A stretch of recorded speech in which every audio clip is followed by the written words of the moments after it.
to awaken. To awaken from the illusion is then to undergo a radical change of consciousness with regard to one's own existence. It is to cease being under the impression that you are just poor little me. To find out who you really are, or what you really are, behind the mask. When I was a small boy, I used to haunt that section of London around the British Museum. And one day I came across a shop which had a notice over the window which said philosophical instruments. Even as a boy, I knew something about philosophy, but I couldn't imagine what philosophical instruments could be. So I went up to the window, and there displayed were chronometers, slide rules, scales, and all kinds of what we would now call scientific instruments, because science used to be called natural philosophy. Because, as Aristotle says, the beginning of philosophy is wonder. Philosophy is man's expression of curiosity about everything, his attempt to make sense of the world primarily through his intellect. Now, I'm particularly interested in the attitude of the family to children,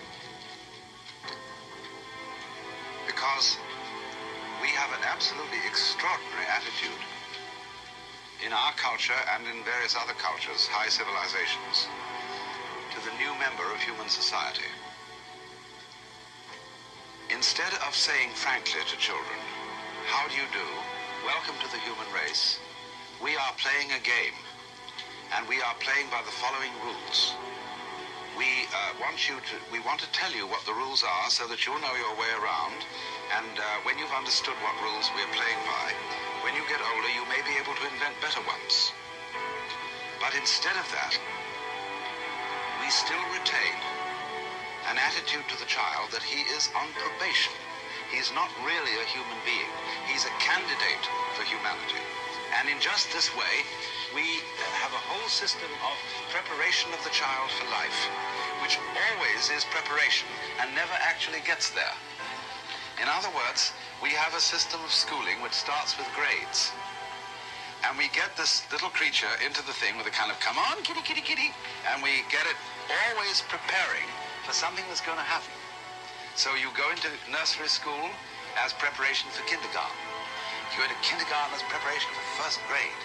And then you go up the grades till you get to high school. And then comes a time when maybe if we can get you fascinated enough with the system, you go to college. And then when you go to college, if you're smart, you get into graduate school and stay a perpetual student. And go back to be a professor and just go round and round in the system. But in the ordinary